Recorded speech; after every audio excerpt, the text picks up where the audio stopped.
Assalamualaikum warahmatullahi wabarakatuh. Alhamdulillahirabbil alamin wa bihi nasta'in ala umuri dunya waddin. Wassalatu wassalamu ala asyrofil anbiya'i wal mursalin wa ala alihi wa sahbihi ajmain amma ba'du. Yang saya hormati Bapak Haji Muhammad Firdaus LCMA PhD selaku dosen pengampu mata kuliah Bahasa Arab serta teman-teman semuanya dan rekan-rekan yang menonton video ini pada aplikasi YouTube. Pertama-tama, marilah kita panjatkan puji syukur atas kehadirat Allah Subhanahu wa taala sehingga kita semua bisa dalam keadaan sehat dan panjang umur sampai hari ini. Tak lupa nih, sholawat serta salam kita haturkan kepada baginda Nabi besar kita Nabi Muhammad SAW. Semoga kita semua termasuk dalam golongan umatnya yang diberikan syafaatnya di yaumil akhir nanti. Amin amin ya Allah ya rabbal alamin.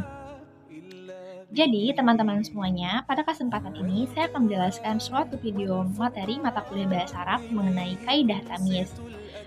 Nah, sebelum lanjut ke pembahasan materi, mungkin nggak afdol ya kalau misalkan nggak perkenalan terlebih dahulu. Halo semuanya teman-teman, perkenalkan saya Rahma Yunita. Saya bertugas sebagai seorang pemateri pada materi kaidah tamyiz dengan NIM akhir 0059 dari Kesejahteraan Sosial 3B. Oke teman-teman, kita lanjut. Tadi kan udah pembukaan sekaligus perkenalan ya. Nah, sekarang kita lanjut ke bagian subbab dari materi kaidah tamyiz ini. Di sini saya udah buat 8 subbab nih teman-teman. Yang pertama itu ada pendahuluan tamyiz, yang kedua itu ada jenis-jenis tamyiz, yang ketiga itu ada ciri-ciri tamyiz, yang keempat itu ada kaidah tamyiz zat, dan kelima itu ada kaidah tamyiz nisbah, yang keenam ada perbedaan tamyiz dan na'at atau sifat, dan yang ketujuh ada tamyiz dalam Al-Quran, dan yang ke-8 adalah latihan soal nih teman-teman, dan sekaligus akan saya bahas kita bahas bareng-bareng nih teman-teman. Teman-teman, kita langsung lanjut ke pembahasan materi pertama, yaitu tentang pendahuluan tamyiz. Yang pertama itu ada pengertian tamyiz. Secara bahasa, kata tamyiz ini tuh berasal dari kata kerja maza, yang berarti membedakan atau enggak memisahkan. Dalam penggunaannya, tamyiz itu memberikan perbedaan atau enggak kejelasan terhadap sesuatu yang ambigu atau enggak jelas. Jadi secara istilah itu, tamyiz itu adalah isim kata benda yang berfungsi untuk menjelaskan atau enggak memperjelas makna dari kata atau frasa sebelumnya yang sifatnya masih samar nih teman-teman. Ya, jadi dalam tata bahasa Arab ini, tamyiz itu seringkali hadir setelah kata yang berkaitan dengan jumlah, ukuran, atau enggak perbandingan untuk menghilangkan ambiguitas. Misalnya dalam kalimat syaritun literon ma'an, yang artinya saya minum 1 liter air. Jadi kata ma'an ini adalah tamyiz yang memperjelas jenis cairan yang diminum. Nah, ini masih materi tentang pendahuluan tamyiz ya. Ini mengenai pentingnya tamyiz dalam struktur kalimat. Jadi tamyiz ini tuh berperan penting dalam memperjelas makna kalimat dan mencegah ambiguitas dalam bahasa Arab nih teman-teman. Jadi tanpa tamyiz, suatu kata atau enggak frasa dapat menimbulkan makna yang tidak lengkap atau enggak bikin membingungkan nih. Seperti dalam kalimat atitun asyaroh yang artinya saya memberi 10, yang tanpa tambahan tamyiz seperti da'alaron ya seperti $10 atau enggak atifala berarti 10 anak itu tidak jelas apa yang dimaksud. Jadi dengan demikian tamyiz esensial untuk menyusun kalimat yang jelas dan informatif, membantu komunikasi yang efektif dan juga memastikan pesan yang tersampaikan dengan tepat baik dalam percakapan sehari-hari, penulisan formal maupun karya sastra. Oke, selanjutnya masih tentang pendahuluan tamyiz nih teman-teman. Yang ketiga ini ada tujuan mempelajari kaidah tamyiz. Jadi tujuan mempelajari kaidah tamyiz ini bertujuan agar seseorang dapat memahami dan menggunakan struktur kalimat bahasa Arab dengan lebih baik dan akurat nih teman-teman. Tujuan utamanya itu meliputi pemahaman struktur kalimat yang tepat, menghindari ambiguitas, terus juga membedakan tamyiz dari unsur lain seperti na'at, serta menggunakan tamyiz dengan benar dalam percakapan maupun tulisan. Jadi penguasaan kaidah ini tuh membantu mengembangkan keterampilan bahasa Arab secara keseluruhan sehingga meningkatkan kefasihan dan ketepatan dalam berkomunikasi nih teman-teman. Lalu selanjutnya ada subbab yang kedua nih, ada jenis-jenis tamyiz teman-teman. Jadi jenis-jenis tamyiz itu ada dua, ada tamyiz zat dan tamyiz nisbah. Yang pertama itu tamyiz zat. Jadi tamyiz zat ini tuh menjelaskan makna benda atau enggak hal yang bersifat fisik. Nah, terus juga tamyiz zat ini tuh digunakan untuk memperjelas kata yang berkaitan dengan jumlah, ukuran, atau enggak takaran. Contohnya nih, syaritun litoro ma'an, yang artinya saya minum 1 liter air. Jadi kata ma'an itu adalah tamis zat yang menjelaskan literon 1 air atau air 1 liter. Lalu jenis tamis yang kedua itu ada tamis nisbah. Jadi tamis nisbah ini menjelaskan makna hubungan atau sifat yang abstrak.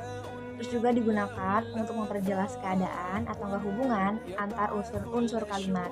Contohnya, zida atau labu ilmi, artinya pelajar bertambah dalam hal ilmu. Jadi kata aliman itu adalah tamis nisbah yang menjelaskan hubungan peningkatan dengan ilmu. Lalu selanjutnya, sebab yang ketiga itu ada ciri-ciri tamis nih teman-teman. Jadi tamis itu biasanya berupa kata benda singular yang nakirah dan terletak setelah kata yang dijelaskannya. Jadi posisi ini tuh membantu memperjelas makna kalimat dan menghindari ambiguitas. Nah, tamis sendiri ini tuh berperan penting dalam memberikan kejelasan terhadap jumlah, jenis, atau enggak sifat sesuatu yang disebutkan sebelumnya. Jadi hubungan tamis dengan kata yang dijelaskannya bersifat penjelas, terus juga memperinci makna kata yang samar nih. Contohnya, ataya itu asaratun dolaran, yang artinya saya memberi $10, di mana tamis dolaran itu tuh menjelaskan maksud dari 10. Lalu selanjutnya kita beralih ke subbab yang keempat, ada kaidah tamis zat. Jadi kaidah tamis zat ini tuh digunakan untuk menjelaskan jumlah atau enggak ukuran yang belum jelas dalam suatu kalimat nih teman-teman. Terus juga aturannya itu tamis zat itu berupa kata benda yang mengikuti angka, ukuran, atau enggak kata yang bersifat kuantitatif. Fungsinya itu untuk memperjelas maksud yang ingin disampaikan. Jadi penempatan tamis zat ini tuh biasanya setelah kata yang menyatakan jumlah, ukuran, atau enggak kuantitas yang spesifik itulah. Contohnya, syaritu litro ma'an, yang artinya saya minum 1 liter air, di mana kata ma'an ini tuh menjelaskan apa yang diukur dalam literon atau enggak literan air gitu teman-teman. Lalu sebab selanjutnya itu ada kaidah tamis nisbah. Jadi kaidah tamis nisbah ini tuh digunakan untuk menjelaskan hubungan antara dua hal yang tidak jelas dalam sebuah kalimat nih teman-teman. Jadi beda kan, tadi kan kalau tamis dari itu kan tentang suatu kalimat yang bisa diukur ya, kalimat yang bisa diukur dari angka, ukuran, atau enggak takaran. Nah, sedangkan si tamis nisbah ini tuh menjelaskan suatu hal yang tidak jelas dalam sebuah kalimat. Nah, fungsinya si tamis nisbah ini tuh berfungsi menjelaskan atau enggak memperjelas makna kata kerja atau enggak kata sifat yang menunjukkan perbandingan, hubungan, atau enggak perubahan. Nah, terus penggunaan tamis nisbah ini biasanya muncul setelah ada kata yang menggambarkan kualitas atau enggak hubungan yang belum jelas. Contohnya, izdada al-tholibu ilman, yang berarti pelajar bertambah ilmu, dimana tuh kata ilman itu memperjelas peningkatan dalam hal apa yang dialami oleh si pelajar tersebut gitu teman-teman. Lalu sebab selanjutnya itu ada perbedaan tamis dan naat atau enggak sifat. Jadi tamis dan naat ini tuh memiliki perbedaan yang mendasar nih teman-teman dalam fungsi dan posisi dalam kalimat. Jadi tamis ini tuh berfungsi untuk memperjelas makna kata yang samar atau enggak yang jumlahnya enggak jelas. Sedangkan naat ini atau enggak kata sifat ini tuh berfungsi memberikan informasi tambahan atau enggak keterangan kata benda yang sudah jelas. Contoh perbedaannya itu dalam kalimat ishtara itu